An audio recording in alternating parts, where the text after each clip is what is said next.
Hey y'all, Nova here. The BattleBit devs just released their 8th devcast. I watched the whole hour and 25-minute video so you don't have to, and I broke it down into about 10 minutes. So Larry has been working on some secret content with Velasquez other than new maps and stuff like that. They couldn't say what it was, and Velasquez apparently keeps the secret pretty tight, but we have some secret content coming, whatever that could be. Hopefully it's new guns. It probably won't be though. Additionally, they are working on a new map that has a lot of beaches and islands. They did show some pictures of it in the last devcast, Devcast 7. It looks very tropical, you know, palm trees, beaches, resorts, stuff like that. So that's sort of cool. Larry is working on a new vehicle type, but really it's two because he needs a different one for each team. So every time he makes a new vehicle, he actually has to do 2 different models, which, you know, means basically twice the time. He did mention that he hates making American vehicles because apparently they're very asymmetric, which makes it much harder to make. However, the Russian models are generally symmetrical, which makes them a lot easier. Just a funny little tidbit there. Before Larry makes a vehicle, he generally watches videos and pulls up pictures of the vehicle. He specifically had issues with finding pictures of the other side of this vehicle. Apparently most of the pictures online are only of one side of the vehicle that he's currently working on, so that's sort of interesting. I don't know if that's on purpose or not, but it might be. They're thinking of ways of making vehicles have better movement around the map, as Oki has said that specifically he has seen a lot of people crash vehicles in their own safe zone and then just leave the vehicle and run to the point. And he knows that they're hard to use, and that was on purpose, but he does want people to try to use them more and, you know, drive them around more. So they may be finding better pathing for the vehicles, getting them, like, keep them from getting stopped on stuff, and hopefully they add that up. It's a good change. I know, especially when I use vehicles, I find that it's really annoying when I get like stuck on a corner or, you know, I run into another vehicle. They're pretty hard to use, so hopefully they find some change there and make good on that.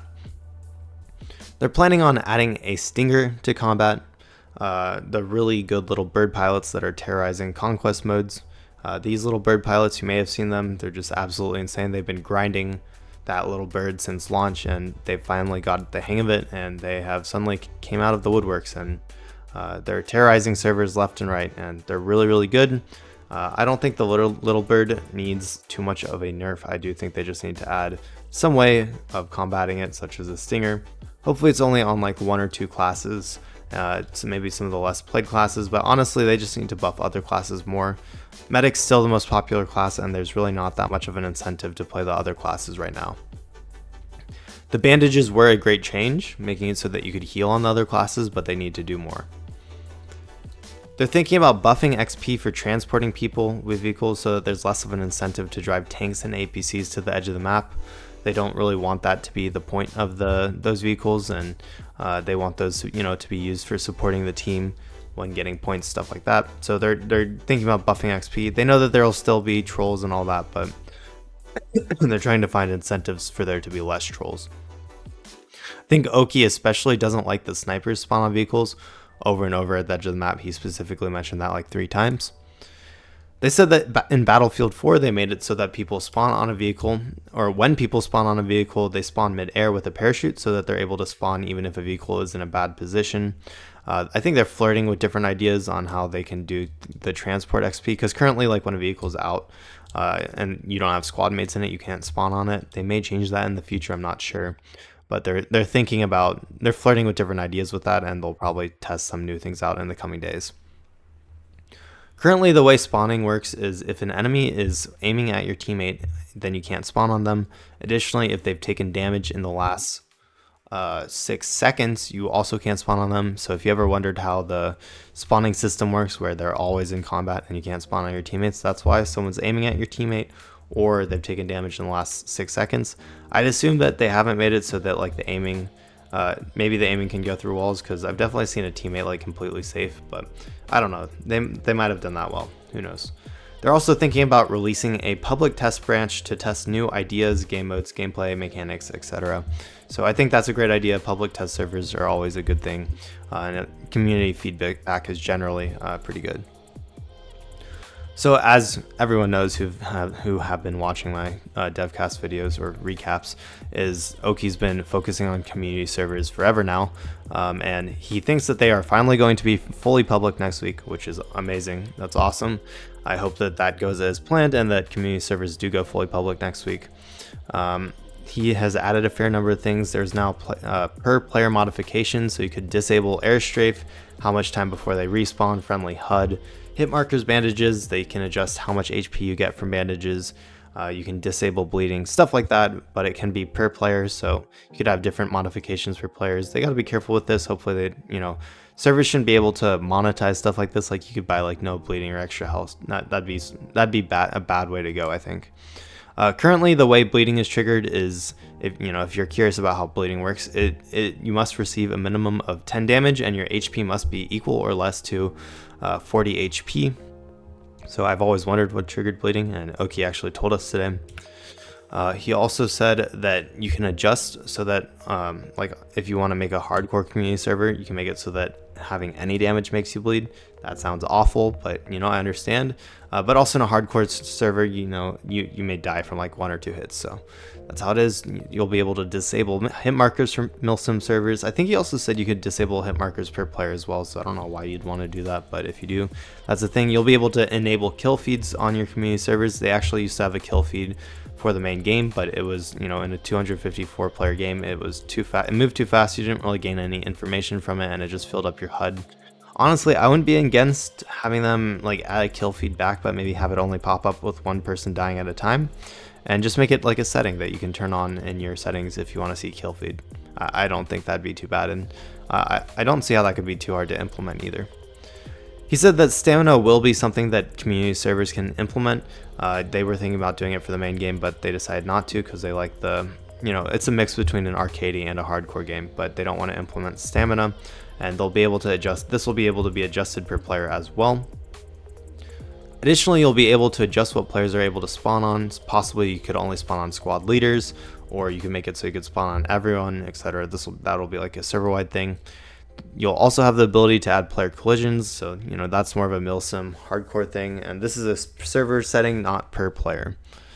Air strafing can be disabled on community servers, but Oki does like the air strafe, so they will keep it for official servers. If you don't know what air strafing is, if you jump in the air and you hold down W and you change where your mouse is pointing, your character will follow. This is not how physics works in real life. You can't jump and then change your direction. However, in video games, it's generally how it works in a lot of different games, so they are keeping it in for their game, and it's a great way of dodging people's bullets while you're reloading, healing, stuff like that. Oki has been focused on the lean spam a little bit. He said that they're going to make it so that you can't lean spam anymore sometime in the future, hopefully.